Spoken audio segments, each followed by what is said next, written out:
మీ personal interviews మరియు వ్యాపార ప్రకటనల కొరకు ఈ నెంబర్ని సంప్రదించండి. ఫస్ట్ ఫ్లోర్ లో ఒక రూమ్ లో కార్నర్ రూమ్ లో విజయపాల్ కూర్చో ఉన్నాడు. హ్మ్. అక్కడ తీసుకెళ్లారు నన్ను సిఐడి విజయపాల్. ఆయన విజయపాల్ ఏం డిసిగ్నేషన్ అయింది? అడిషనల్ ఎస్పీ అనుకుంటా ఎస్పీ సిఐడిలో. సిఐడి. అతను రఘురామకృష్ణరాజు గారి కేసులో కూడా అతనే ఉన్నాడు. అదే ఈ ఇప్పుడు రోజే ఆయన బెయిల్ పిటిషన్ కూడా క్యాన్సిల్ చేశారు అవును. సుప్రీంకోర్టు. అవును. సో అతను ఉన్నాడు. వెళ్ళగానే ఎరా నా కొడక, నీకేం అవసరం జగన్మోహన్ రెడ్డి మాట్లాడటానికి, వైసీపీ వాళ్ళని మాట్లాడటానికి? నిన్ను ఇట్లా కూర్చోబెట్టి మాట్లాడా కింద కూర్చోబెట్టి నిలబడి నిలబడి ఆయన కూర్చో ఉన్నాడు ఎదురుగా. ఇంకొంతమంది కానిస్టేబుల్ ఎస్ఐలు వాళ్ళు నువ్వు నిలబడి ఉన్నావు. నిలబడి ఉన్నా. నేను రూమ్ లోకి వెళ్ళగానే ఎరా నా కొడక, ఏంట్రా నువ్వు జగన్మోహన్ రెడ్డిని ఎందుకు మాట్లాడతావురా, వైసీపీ వాళ్ళని ఎందుకు మాట్లాడతావురా, నువ్వు నీకేం పనిరా అన్నాడు. సార్ నేను ఎవరిని, నాకు నేనుగా ఒక్క మాట జగన్మోహన్ రెడ్డిని కానీ వైసీపీ నాయకులను కానీ నేను విమర్శించలే. వాళ్ళు చంద్రబాబు నాయుడు గారిని కానీ లోకేష్ గారిని కానీ మాట్లాడితే ఇలా మేము కూడా మాట్లాడగలం, సభ్యతగా మాట్లాడండి, రాజకీయ విమర్శలు ఏదన్నా ఉంటే చేయండి, విధానపరమైన విమర్శలు చేయండి అని అన్నాను తప్ప నేను ఏ ఒక్క వైసీపీ నాయకుడిని కానీ ఎవరిని కానీ నేను బూతులు తిట్టలేదు. అంటే కొంతమంది దాన్ని ఎలా అంటే నువ్వు బూతులు తిట్టేస్తావు, నేను ఎక్కడా బూతులు తిట్టలా. వైసీపీలో ఎవరైనా సౌమ్యులైన నాయకులు ఉంటే వాళ్ళని ఎప్పుడన్నా నేను మాట్లాడాను? లేదా జగన్మోహన్ రెడ్డి గారి సతీమణి భారతీరెడ్డి గారి గురించి నేను ఎప్పుడైనా తప్పు మాట్లాడాను? భారతీరెడ్డి గారి పిల్లలు, జగన్మోహన్ రెడ్డి గారి పిల్లల గురించి ఎప్పుడన్నా మాట్లాడాను? వైసీపీ నాయకులు కుటుంబ సభ్యుల గురించి ఎప్పుడన్నా విమర్శించానా? కేవలం లోకేష్ అన్ననో చంద్రబాబు నాయుడు గారినో బూతులు తిడుతూ మాట్లాడుతూ మా బూతులకి అడ్డు ఆపు లేదని చెలరేగుతుంటే ఇది తప్పు, ఆ స్థాయిలో మేము మాట్లాడగలం, మాకు నోరుంది, మీకు ఏ రైట్స్ ఉంటాయో మాకు ఆ రైట్స్ ఉంటాయి అని నేను గట్టిగా మాట్లాడేనే తప్ప నాకు నేనుగా వైసీపీ వాళ్ళని ఎప్పుడు నేను తిట్టలేదు అనేది నేను ఆయన చెప్పాను. అంటే వాళ్ళు మాట్లాడతారు, మీకెందుకురా, ఇప్పుడు నేను తంతే, నిన్ను చంపేస్తే, నిన్నేమన్నా చేస్తే లోకేష్ కాపాడతారా? లోకేష్ వస్తాడా? చంద్రబాబు కాపాడతాడా నిన్ను? వాళ్ళంతా బాగుంటారా, మధ్యలో నీలాంటి వాళ్ళు బలవుతారు అని చెప్పి అన్నాడు. నేను తప్పు చేయలేదు కాబట్టి నేనేం భయపడట్లేదు అని చెప్పా. వీడిని పక్క రూమ్లోకి తీసుకెళ్ళి కొట్టండి అని చెప్పాడు. డైరెక్ట్గా చెప్పాడు నీ ఎదురుగా ఉన్న వాళ్ళకి, నా ఎదురుగా. వీడిని తీసుకెళ్ళి కొట్టండి అన్నాడు. అక్కడ అన్న ఈ తాడులు కర్రలు అంతా ఆ రూమ్లోకి వెళ్తే ఆ రూమ్లో ఉన్నాయి. కొడతారనుకున్నా, ఏం చేయగలిగింది లేదు. పైగా నా ఫ్యామిలీకి నన్ను కొట్టక ముందే చూపించేశారు. మేము కొట్టలేదని చెప్పుకోవటానికో ఎందుకో మనకు తెలియదు, చూపించారు. కొడతారు అనుకున్నా. ఎందుకో 15 నిమిషాలు నన్ను అక్కడ ఒక్కడనే నిలబెట్టారు ఆ రూమ్లో. ఇక వస్తారు, కొడతారు, ఎలా కొడతారు, ఏం చేస్తారంటే ఆ తాళ్ళతో కట్టేస్తారా, ఏం చేస్తారు, వేలాడదీస్తారా, ఏంటి సినిమాల్లో జరిగినట్టు. ఎందుకంటే ఎప్పుడు నేను చూసింది లేదు కదా, ఫస్ట్ టైం కదా. సో సినిమాల్లో చూసిందే ఉంటది, లేకపోతే రఘురామకృష్ణరాజు గారు చెప్తే విన్నది తప్ప పోలీస్ ట్రీట్మెంట్ ఎలా ఉంటుందని తెలియదు. వెయిట్ చేస్తున్నా. 15 నిమిషాల తర్వాత ఎందుకో కొట్టకుండానే మళ్ళీ కిందకి తీసుకొచ్చేసారు, ఫస్ట్ గ్రౌండ్ ఫ్లోర్కి తీసుకొచ్చేసారు నన్ను. తీసుకొచ్చిన తర్వాత ఓకే ఎందుకు కొట్టలేదో మరి ఏంటో అని నా మైండ్లో రన్ అవుతుంది. ఎందుకంటే కొడతారని నేను ప్రిపేర్ అయిపోయాను, రాత్రి నుంచి వాళ్ళు అన్ని రెడీ చేసుకున్నారు. కొట్టకుండా తీసుకొచ్చారు. మళ్ళీ మధ్యాహ్నం 2-2:30 టైంలో నన్ను ఫస్ట్ ఫ్లోర్కి తీసుకెళ్లారు. తీసుకెళ్తే అక్కడ విజయపాలు, సిఐడి సునీల్ ఇద్దరు ఉన్నారు. పొద్దున తీసుకెళ్ళిన దానికి మధ్యాహ్నం తీసుకెళ్ళిన దానికి నాకు తేడా ఏం కనిపించిందంటే, సునీల్ ఐపీఎస్ క్యాడర్ కాబట్టి తనకెవరో ఒక అతను సెక్యూరిటీ ఉంటాడు అనుకుంటా వాళ్ళకు కూడా, అతను రూమ్ బయట నిలబడి ఉన్నాడు. సో ఇంకెవరో హైయర్ అఫీషియల్ వచ్చారనేది నాకు రూమ్ లోకి వెళ్ళక ముందే అర్థమైంది. మార్నింగ్ ఉన్న సునీల్ ఉన్నప్పుడు ఇతను లేడు, ఇప్పుడు ఉన్నాడు. ఇది జనరల్ గా ఎమ్మెల్యేలకో మంత్రులకో లేకపోతే డీజీపీలకో అట్లా హైయర్ అఫీషియల్స్ ఉంటది. అతను ఐపీఎస్ కాబట్టి అతనికి ఏమన్నా ఇచ్చారేమో, ఎవరో ఉన్నారు, ఇప్పుడు కొడతారేమో అందుకే పొద్దున ఆపారు, వాయిదా వేశారేమో, అతను కూడా చూడాలనుకున్నాడేమో కొట్టడాన్ని అనుకున్నాను నేను. రూమ్లోకి తీసుకెళ్లారు. రూమ్లోకి తీసుకెళ్ళి ఈ చేతికున్న ఈ కడియం లేకపోతే ఈ దారాలు ఇవన్నీ తీసేయి, బట్టలు తీసేయి అన్నారు. ఎందుకు సార్ ఏంటి అని. తీస్తావా నా కొడక కొట్టమంటావా అన్నారు. ఇక చేయగలిగింది ఏముంది, రూమ్ లో ఉన్న వాళ్ళిద్దరు ఎదురుగా ఉన్నారు, సునీల్ విజయపాలు. 5 మంది, వాళ్ళు డిజిగ్నేషన్ ఏంటో తెలియదు, పోలీసులో తెలియదు, రౌడీలో తెలియదు, సివిల్ కార్యకర్తలో తెలియదు. నేను తీను అన్నా వాళ్ళు ఎలాగో తీస్తారు. సరే షర్ట్ తీసేసిన తర్వాత కింద మోకాళ్ళ మీద కూర్చోబెట్టి ఈ 2 చేతులు ఇలా దగ్గరికి పెట్టి ఇలా పైకి పెట్టారు. పైకి పెట్టి కట్టేసి ఉమ్. ఇక్కడ కట్టేశారు, ఉమ్. ఇక్కడ కట్టేసి ఇక్కడ కర్ర కర్ర. పెట్టారు. సెంటర్ అంటే తల ఇలా ఇలా ఊపకుండా లేదా అవును. పక్కకి ఇలా ఇలా అనకుండా లేదా చేతులు కూడా కిందకి కట్టేశారు. దిక్కుండా ఉమ్. ఇలా కట్టేసి దాదాపు ఒక 1/2 అవర్ ఉమ్. కొడుతూనే ఉన్నారు. పైన చేతి వేళ్ళకి కరెంట్ షాక్ ఉమ్. పెడుతూ అంటే ఎక్కడ విజయపాల్ కొడుతున్నారు కర్రలతో? బాడీ వీప్ మీద కొడుతున్నారా? కాళ్ళ మీద ఇక్కడ ఆ. చేతుల మీద అంటే కర్రలతో తొడల మీద కొడుతున్నారు. కొడుతున్నారా? కాళ్ళు అంటే ఇది ఎముక కదా, ఇక్కడ తొడల మీద తొడల మీద. ఉమ్. ఉమ్. ఇక్కడ కొడుతున్నారు, పైన వేళ్ళకి కరెంట్ షాక్ పెడుతున్నారు. ఆ. విపరీతమైన పెయిన్ వస్తా ఉంది. విజయపాల్ కంటిన్యూస్ గా మీకు అట్లా టార్చర్ అనుభవించేటప్పుడు కంట్లో నీళ్ళు రాలేదా? నొప్పి, బాధ? విపరీతంగా ఉమ్. విపరీతంగా అసలు పెద్దగా జీవితంలో ఎప్పుడు మీరు విననంత అరవటము? పెద్దగా అరిచాను. అరవటము? పెద్దగా, చాలా పెద్దగా, ఆ. ఆ ఆ ఆ ఆ అని చాలా పెద్దగా ఉమ్. పెద్దగా అరుస్తున్నా. చాలా అసలు నాకు ఆ సౌండ్ నాకే హారిబుల్ గా ఉంది. నేను అరుస్తున్న సౌండ్ నాకే. ఉమ్. ఉమ్. నన్ను అలా కొడుతూ విజయపాల్ కంటిన్యూస్ గా అడుగుతా ఉన్నాడు, ఉమ్. నా కొడక ఉమ్. చంద్రబాబు నాయుడు గారిని, లోకేష్ అన్నని తిడుతూ ఉమ్. నేను కాపాడతారా? ఉమ్. నా కొడుకులు ఏం చేస్తారు? ఉమ్. వాళ్ళ అధికారంలో ఉన్నప్పుడు కూడా, ఉమ్. అంటే గతంలో 1995 నుంచి 2004 వరకు చంద్రబాబు నాయుడు గారు అధికారంలో ఉన్నప్పుడు కూడా ఉమ్. నేను మీ టీడీపీ నాయకులను కొట్టాను. ఉమ్. నల్గొండలోనే డిఎస్పీగా చేశాను. ఉమ్. ఆ టైంలో గుత్తా సుఖేందర్, మోయనల్లుడు, కంచర్ల భూపాల్ రెడ్డి ఉన్నాడు. ఉమ్. అతను నేను నా కాల్తో తన్నాను. ఉమ్. ఇట్లాంటివన్నీ ఆయన ట్రాక్ రికార్డ్ చెప్పుకుంటూ నన్ను వస్తున్నాడు. చంద్రబాబు ఏమన్నా పీకాడు అనుకుంటున్నావా? పీకాడా? ఉమ్. చంద్రబాబు సీఎం గా ఉన్నాడు, మీ నాయకుడిని కాల్తో తన్నా, ఉమ్. ఏమన్నా పీకాడా? నువ్వేం చేసుకుంటావు? గుత్తా సుఖేందర్ రెడ్డిని కొట్టా.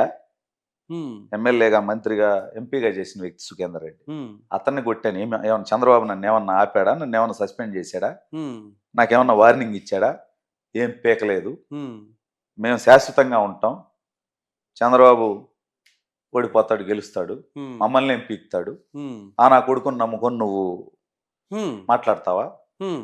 లోకేష్ గారు వచ్చి కాపాడతాడా ఇప్పుడు నిన్ను? ఉమ్. ఉమ్. నిన్ను చంపేస్తే లోకేష్ గారు వచ్చి ఆపుతాడా? ఉమ్. నిన్ను అరెస్ట్ కాకుండా ఆపమనకపోయావా లోకేష్ గారు అని విపరీతంగా లోకేష్ అన్నయ్య బాబు గారిని తిట్టడం, నన్ను తిట్టడం. నువ్వు ఎందుకు మాట్లాడాలి? కొడాలి నాని ఎందుకు మాట్లాడాలి? ఉమ్. అంబటి రాంబాబుని ఎందుకు మాట్లాడాలి? రోజాని ఎందుకు మాట్లాడాలి ఉమ్. అని కంటిన్యూస్గా తిడుతూ అలా చేస్తూ అడిగాడు, నువ్వు ఇప్పుడు ఒక వీడియో చేయాలి. ఉమ్. చంద్రబాబు నిన్ను ఈ వీడియోలు చేయమంటేనే, చంద్రబాబు చెప్తేనే ఈ వీడియోలు చేస్తున్నానని, ఉమ్. లోకేష్ నీకు నెల నెల డబ్బులు ఇస్తేనే ఈ వీడియోలు చేస్తున్నానని నువ్వు వీడియోలో చెప్పాలి అని. ఉమ్. అంటే అది జడ్జి ముందు ఏమన్నా పెట్టి అవును. చేయటానికి కోసమేమో అని అన్నారు. అని అంటూ కంటిన్యూస్గా కొడతా ఉన్నారు. ఈలోపు ఈ చేతులు బాగా విపరీతంగా ఉమ్. పెయిన్ వస్తా ఉంది. అంటే అక్కడ షాక్ లా Shock. పెడుతున్నారు. అది నాకు అసలు అంటే పైన గోర్లలో పెడుతున్నారా? వేళ్ళకి అదే ఎక్కడ వేళ్ళకి. పెడుతున్నారు అంటే నాకు ఇట్లా ఇలా కట్టేసి కానీ ఉన్నారు షాక్ కదా. కొడుతుంది మీకు. షాక్, విపరీతమైన షాక్ తగులుతుంది. అసలు అంటే లైఫ్ లో ఎప్పుడు చూడండి కదా చూడండి అది. కదా. అవును. జస్ట్ ఎప్పుడన్నా మనం ఎక్కడన్నా ఏదో సినిమాలలో- కరెంట్ వైర్ పట్టుకుంటే జస్ట్ అలా ఉమ్. అలా షాక్ అవును. కొట్టడమే కానీ కంటిన్యూస్ గా ఆ పెయిన్ కి నోరు తడి ఆరిపోయింది. ఆరిపోతుంది. అరిచి అరిచి అరిచి ఉమ్. అరిచి అట్లా ఎంతసేపు కొట్టింటారు మిమ్మల్ని? ఒక అరగంట సేపు అలా ముందు కొట్టారు, నాన్ స్టాప్, నాన్ స్టాప్ గా. Half an hour. ఇలా తిడుతూ అరుస్తూ నన్ను క్వశ్చన్ చేస్తూ ఇక గొంతు తడి ఆరిపోతుంది, నేను ఇక పడిపోతానేమో అనుకున్న సందర్భంలో చిన్న బాటిల్లో వాటర్ వాటర్ తీసుకొచ్చి తీసి జస్ట్ కొన్ని డ్రాప్స్ డ్రాప్స్ అంటే వేశారు. అది కూడా ఉమ్. పూర్తిగా కాదు, కాదు. 4-5 డ్రాప్స్ Drops. నాలుక తడవడం కోసం మాత్రమే ఉమ్. పోసేవాళ్ళు. అట్లా 3-4 సార్లు చేశారు. ఆ తర్వాత కింద కూడా డ్రెస్ మొత్తం తీసేసారు. Half an only hour. కడ్రాయర్ మీద ఉన్నారు. అది కూడా లేదు, అది కూడా లేదు. అది కూడా తీసేసారు. బేర్ బాడీ అంటే తీసేసి. ఒక్క కనీసం కడ్రాయర్ కూడా ఏమి లేదు, అది కూడా తీసేసారు. ఆ. ప్యాంట్ తీసేసిన తర్వాత అది కూడా తీయమని అని నన్నే అంటే, ఉమ్. నా చేతులు కట్టేసి ఉన్నారు నేను ఎలా తీను అని అన్న. ప్యాంట్ కూడా వాళ్ళే తీశారు. ఉమ్. అంటే నేను చేతులు కట్టేసి ఉన్నారు నేను ఎలా తీనను, ఉమ్. వాళ్ళే తీశారు. ఉమ్. అది కూడా వాళ్ళే తీశారు. తీశారు, బానే ఉంది. దాన్ని ఏమైనా ఫోటో ఏమైనా తీశారా? నన్ను కొట్టేటప్పుడు నేను అరుస్తున్న అరుపులు, నా బాధ, నా ఏడుపు ఇదంతా ఆ సునీల్ 3-4 టైమ్స్ తన ఫోన్ లో వీడియో తీశాడు. నేను పెద్దగా అరుస్తుంటే ఆ. వీడియో అంటే ఎవరికైనా చూపించడానికి ఏమన్నా ఉంటుంది? అంతే. ఇక ఎవరుంటారు అయితే జగన్మోహన్ రెడ్డి, లేకపోతే లేకపోతే తీయరు కదా. రామకృష్ణారెడ్డి, లేకపోతే డీజీపీకి చూపించాలి. ఆల్రెడీ ఐపీఎస్ స్థాయిలో ఎదురుగానే ఉన్నారు కదా. మీకు బట్టలు లేకుండా మీరు బేరుబాడితో ఉన్నప్పుడు మిమ్మల్ని అది కూడా తీశారు వీడియో. వీడియో అప్పుడు కూడా తీశారు 3-4 టైమ్స్ అతను. అంటే మీరు కూర్చొని పడేటప్పుడు మీ మీద బట్టలు ఏం లేవు? లేవు. అంటే ఫస్ట్ హాఫ్ అన్ అవర్ తర్వాత ప్యాంటు అండర్వేర్ కూడా తీసేశారు. తర్వాత 2 కాళ్ళు హాఫ్ అన్ అవర్ తర్వాత ఈ కాలు ఇటు 2 కాళ్ళు ఇలా చీల్చినట్టుగా అటొకరు ఇటొకరు పట్టుకొని లాగారు. ఎంత దూరం లాగలుగుతారో అలా, అంటే ఇక అంతకంటే ఇంకా లాగితే మేబీ చీలిపోతుందేమో అన్నట్టుగా లాగి ఆ కాళ్ళ మీద ఆ కాళ్ళ మీద ఒకరు ఈ కాళ్ళ మీద ఒకరు కూర్చున్నారు. మళ్ళీ 5గురిలో ఒకడేమో ఇక్కడ పట్టుకో అన్నాడు కదలకుండా, ఈ కర్ర పట్టుకో అన్నాడు. ఇక అరికాళ్ళ మీద కొట్టడం, మళ్ళీ ఇక్కడ పైన కరెంట్ షాక్ పెట్టడం, ఇలా ఇంకొక హాఫ్ అన్ అవర్ చేశారు. అప్పటికి ఇంకా మీకు అరిచే ఓపిక లేదు, ఏడ్చే ఓపిక లేదు. అసలు లేదు. నీళ్ళు రావట్లేదు, గొంతు ఆరిపోయింది, అని అరవటం, అరుపు కూడా తగ్గిపోయింది. ప్రైవేట్ పార్ట్ మీద ఏం కొట్టలేదా? అంటే మధ్యలో ఒకసారి నన్ను కొట్టిన వాళ్ళలో నాకు 2 మాత్రం ఈ రోజుకి గుర్తున్నారు, 2.5 సంవత్సరాలైనా. ఎందుకు అంటే ఒక 2 మాత్రం, ఒకడు అరే నేను నీ ఛానల్ సబ్స్క్రైబర్ రా, నీ వీడియోలు రోజు చూస్తాను రా, అసలు ఎట్లా మాట్లాడతావురా నువ్వు, మీ పార్టీలో ఎవరు ఇలా మాట్లాడేవాళ్ళు లేరురా అని నాతో కన్వర్జేషన్ చేశాడు. అందుకని ఆడు నాకు గుర్తున్నాడు. రెండో వాడు మధ్యలో ఈ కొడుతూ 2 కాళ్ళు ఇలా పెట్టి ఇలా ఉన్నప్పుడు ఒకడు ఆ లాఠీ తీసుకొని వచ్చి స్పీడ్గా ఇలా తీసుకొచ్చి ఇక్కడ జస్ట్ ఒక 1/2 ఇంచ్ 1 ఇంచ్ గ్యాప్ లో ఆపాడు, కొట్టకుండా తగలకుండా. సో కొడతాడు, ఆపుతాడు అనేది నాకు తెలియదు కదా, కొట్టడానికి వస్తున్నాడు, చచ్చిపోతాను అంటే మీ ప్రైవేట్ పార్ట్ కూడా పని చేయకుండా చేయాలని ప్రయత్నం చేశారు. అంత దగ్గరకు వచ్చి ఆపాడు. సార్ నేను చచ్చిపోతాను ఇలా చేస్తే, నా ఫ్యామిలీ నా మీద. అప్పుడు మీరు వాళ్ళ కంట్రోల్లోకి వెళ్ళిపోయారా? ఇంకా నేను చెయ్యను సార్ అన్నాను, ఇంకా వీడియోలు చెయ్యను సార్ నేను అని. అంటే వాళ్ళకి చేయనకపోతే ఇంకా చంపేస్తారేమో తెలియదు. కాదు, మీరు అక్కడ వాళ్ళు చేసిన టార్చర్కి వాళ్ళకు లొంగిపోయారా మీరు? నేను వీడియోస్ చేయకూడదు, నువ్వు బయటకు వెళ్ళాకన్నారు, చేయనని చెప్పా. నువ్వు జడ్జితో చెప్పకూడదు నిన్ను ఇక్కడ కొట్టామనే విషయం, చెబితే మళ్ళీ తీసుకొస్తాం, నిన్ను మళ్ళీ అరెస్ట్ చేస్తాం, ఈసారి అరెస్ట్ కూడా చూపించకుండా చంపేస్తాం. ఇందాక నీ పొద్దున నీ కొడుకుని చూసి నువ్వు ఏదో ఎమోషనల్ అయ్యావు కదా, నువ్వు గనక జడ్జి ముందు ఈ కొట్టిన విషయం చెప్పినా, నువ్వు మళ్ళీ వీడియోస్ చేసినా, నీ కొడుకు కూడా నీకుండడు, నీ కుటుంబం మొత్తాన్ని రోడ్డు మీదకి తీసుకొస్తాం, నాశనం చేస్తాం. నువ్వు జడ్జి ముందు ఇక్కడ కొట్టిన విషయం చెప్పకూడదు, అలాగే బయటికి వెళ్ళి నువ్వు ఇంకోసారి జగన్మోహన్ రెడ్డికి వ్యతిరేకంగా వీడియోలు చేయకూడదు. నువ్వు కావాలంటే జగన్మోహన్ రెడ్డికి అనుకూలంగా తెలుగుదేశానికి వ్యతిరేకంగా వీడియోలు చేయి, మేము చెప్తాం, సీఎంకి చెప్తాం, నీకేం కావాలంటే అది చేస్తారు, డబ్బులు కావాలంటే డబ్బులు ఇస్తారు, పదవులు కావాలంటే పదవులు ఇస్తారు, నువ్వు ఎక్కడ చేస్తున్న పనే వైసీపీకి చేయి అన్నారు. లేదు సార్ నేను అసలు వీడియోలు ఇంకా చేయను, జడ్జికి కూడా చెప్పను అని చెప్పాను. అంటే మీరు ఆ స్పాట్ నుంచి తప్పించుకోవడానికి బయటపడాలి కాబట్టి లొంగిపోయినట్టు నటించాల్సిందే. లేదు నేను వీడియో చేస్తానంటే ఇంకా కొడతారు, ఇంకా బాధ భరించాలి, చచ్చిపోతాము. లేదా అసలు అదంతా జరిగిన తర్వాత బాడీలో ఏ పార్ట్లు పనిచేస్తాయో తెలియదు. సో వీలైనంత వాళ్ళు పెట్టే హింస నుంచి తగ్గించుకోవాలి అంటే వాళ్ళు చెప్పిన దానికి ఓకే అనాలి. జడ్జి గారి ముందు నేను చెప్పను, కొట్టారని చెప్పను, అలాగే నేను వీడియోస్ చేయను. ఇప్పుడు పివి సునీల్ కుమార్ గారు వీడియోలు తీశారు, నువ్వు అక్కడి నుంచి బయటకు వచ్చేసిన తర్వాత, విడుదలైన తర్వాత ఈ విషయం మీరు పోలీస్ కంప్లైంట్ చేయలేదా? ఇట్లా ఈయన వీడియోలు తీశాడు, నగ్నంగా నా మీద పోలీసులు చేసే దాడిని వీడియోలు తీశాడు, అదే ఆ వీడియోలు అతని దగ్గర ఉన్నాయి అని మీరు పోలీస్ కంప్లైంట్ చేయాలంటే ఆ పోలీసులే కదా నన్ను తీసుకెళ్ళి నా మీద 10 కేసులు పెట్టి నన్ను గురి చేసింది. ఇప్పుడు చేస్తాను అంటే నేను లీగల్ టీమ్ తో దాన్ని పర్ఫెక్ట్ గా, ఇప్పుడు రఘురామకృష్ణరాజు గారు చేశారు నగరపాలెంలో, దాని మీద ఇప్పుడు విచారణ జరుగుతుంది ఒంగోలులో. సేమ్ స్టైల్లో నేను చేయడానికి రఘురామకృష్ణరాజు గారితో మాట్లాడాను. నేను ఎలా, ఎందుకంటే అవి మీరు బేరుబాడితోన్న వీడియోలు, రేపు భవిష్యత్తులో అవి ఎక్కడైనా ఏదైనా ప్లాట్ఫామ్ లో అయినా కనపడచ్చు, అంతే కదా. ఆ వీడియోలన్నీ పివి సునీల్ కుమార్ గారి దగ్గర ఉన్నాయి. కాకపోతే ఒకటండి, అది నా చేతిలో లేకుండా బలవంతంగా నన్ను తీసిన వీడియోలు.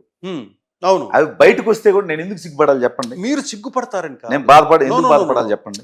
సిగ్గుపడతారని కాదు, అంటే మనం ఒక వ్యక్తి యొక్క, మీరు ఆ బేరుబాడి మీద ఉన్న వీడియోస్ అవి అంతర్గతంగా జరిగినవి పబ్లిక్ తెలియదు. ఏదో పోలీసు వాళ్ళు కొట్టారంటే అది మామూలుగా వినేస్తారు. అంటే ఆ ఇలాగే వీడియోలు తీసినప్పుడు వీళ్ళు ఇలా కొట్టారు, ఇలా వీడియోలు తీశారు అనేది నన్ను జడ్జి గారి ముందుకు తీసుకెళ్ళినప్పుడు జడ్జి గారికి చెప్పాను నేను. ఆన్ రికార్డ్ ఉంది ఇప్పుడు. నన్ను అప్పుడు ఆ జడ్జి ఆ వీడియోలు ఏంటి ఏమిటి అని అడగలేదా వీళ్ళని? వాళ్ళనేం అడగలేదు.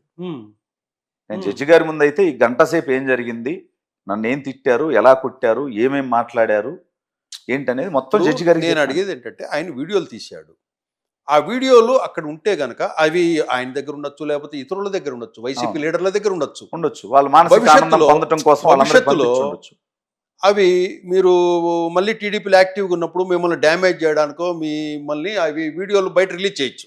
ఏం డ్యామేజ్ అవుతాను కంట్రోల్ లేకుండా నన్ను కంప్లీట్ నేనేం చెప్తున్నా అంటే మీరు ఆ వీడియోలు వాళ్ళ దగ్గర ఉంటే ఏ రోజైనా బయటికి రావచ్చు. ఇప్పుడు ఆ వీడియోలు ఏంటి నాకు హ్యాండ్ ఓవర్ చేయాలి అనేది ఒకటి. ఆ వీడియోలు తీసినందుకు అట్లా వీడియోలు ఎక్కడ తీయరు. తీసినందుకు ఆ పివి సునీల్ కుమార్ మీద కంప్లైంట్ చేస్తే నాకు ఆ వీడియోలు నాకు హ్యాండ్ ఓవర్ చేయండి, నన్ను తీసిన వీడియోలు. ఎందుకంటే భవిష్యత్తులో ఎక్కడైనా నా ప్రైవసీకి నాకు భంగం కలిగే అవకాశం ఉంటుందని మీరు కంప్లైంట్ లేదా కోర్టులో పిటిషన్ జడ్జిని అడగచ్చు కదా. చేస్తానండి, నేను లాయర్తో మాట్లాడాను. రఘురామకృష్ణరాజు గారు సేమ్ స్టైల్ కేసు ఆయన పెట్టున్నారు కాబట్టి ఆయనతో కూడా చర్చించాను. అంటే పర్ఫెక్ట్ గా ఎలా పెట్టాలి, వాళ్ళని లాక్ చేయాలి అంటే వాళ్ళు దొంగలు, ముదుర్లు, ఐపీఎస్లు ఆల్రెడీ పోలీసులుగా చేసిన వాళ్ళు ఏ కేసు నుంచి ఎలా తప్పించుకోవచ్చు అనేది వాళ్ళకి తెలుసు. కాబట్టి పర్ఫెక్ట్ గా ఎలా చేయాలి అనేది ఇప్పుడు నేనేం ఆర్థికంగా బలమైన వ్యక్తిని కాదు. ఇప్పుడు ఈ కేసు హైకోర్టుకి వెళ్ళొచ్చు, సుప్రీంకోర్టుకి వెళ్ళొచ్చు. అక్కడంతా కూడా లీగల్ ఫైట్ చేయాలంటే చాలా ఆర్థికంగా కూడా పార్టీకి లీగల్ టీం కూడా ఉంది కదా. అదే పార్టీతో కూడా చర్చిస్తున్నాను. అవును. సో ఇదంతా ఇవన్నీ ఇమిడి ఉన్నాయి కాబట్టి నేను దాని మీద వర్కౌట్ చేస్తున్నాను. నెక్స్ట్ వీక్ నేను దీని మీద కేసు పెట్టబోతున్నాను. చాలా క్లియర్ గా ఉన్నాను. నేను గతంలో ఇంటర్వ్యూస్ లో చెప్పాను, నేను చేస్తున్న వీడియోల్లో కూడా చెప్తున్నాను. నన్ను ఇబ్బంది పెట్టిన వాళ్ళు ఎవరిని నేను ఎట్టి పరిస్థితుల్లో వదిలిపెట్టను. ఎందుకంటే మళ్ళీ 5 ఏళ్ళకో 10 ఏళ్ళకో 15 ఏళ్ళకో వాళ్ళ చేతిలోకి అధికారం వస్తే మళ్ళీ ఇదే రకంగా చేస్తారు. అలా చేయకుండా ఉండాలంటే వాళ్ళకి ఒక గుణపాఠం కావాలి. నా ఒక్కడికే కాదు, నాలా చాలా మందిని ఇబ్బందులు పెట్టున్నారు వాళ్ళు గత 5 సంవత్సరాల్లో. ఇంకోసారి ఇంకొకరికి ఈ రకంగా అప్రజాస్వామికంగా రాజ్యాంగాన్ని అపహాస్యం చేసే విధంగా జరగకూడదు అంటే వాళ్ళకి తగిన గుణపాఠం చెప్పాలి. రఘురామకృష్ణరాజు గారు ఎంతైతే స్ట్రాంగ్గా ఉన్నారో వాళ్ళ మీద పోరాటం చేయడంలో, నేనంతే స్ట్రాంగ్గా ఉన్నా. వాళ్ళ మీద కేసు పెడతా. ప్రతి ఒక్కడికి తగిన శిక్ష పడే విధంగా, దీనికి ఒక లాజికల్ ఎండ్ వచ్చే విధంగా ఖచ్చితంగా నేను ఫైట్ చేస్తా. ఎందుకంటే జగన్మోహన్ రెడ్డి లాంటి ఒక ఫ్యాక్షనిస్టు, ఒక అరాచకవాది మీదే 5 సంవత్సరాలు నిరంతరంగా పోరాటం చేసి నేను వీళ్ళని ఎలా వదిలిపెడతాను? నేను ఇవాళ మా ప్రభుత్వం అధికారంలోకి వచ్చిన తర్వాత వాళ్ళని ఎలా వదిలిపెడతాను? న్యాయపరంగా కనీసం వాళ్ళకి ఆ భయం లేకుండా జగనే ఇంకా శాశ్వతంగా ముఖ్యమంత్రిగా ఉంటాడు, జగనే ఇంకొక 20 ఏళ్ళు ఉంటాడు, 30 ఏళ్ళు ఉంటాడు, ఇక తెలుగుదేశం రాదు అని డబ్బుల కోసం కొంతమంది, కులం కోసం కొంతమంది, మతం కోసం కొంతమంది, ప్రమోషన్ల కోసం కొంతమంది, జగన్మోహన్ రెడ్డి ఏం చెబితే అది చేసుకుంటూ వచ్చారు.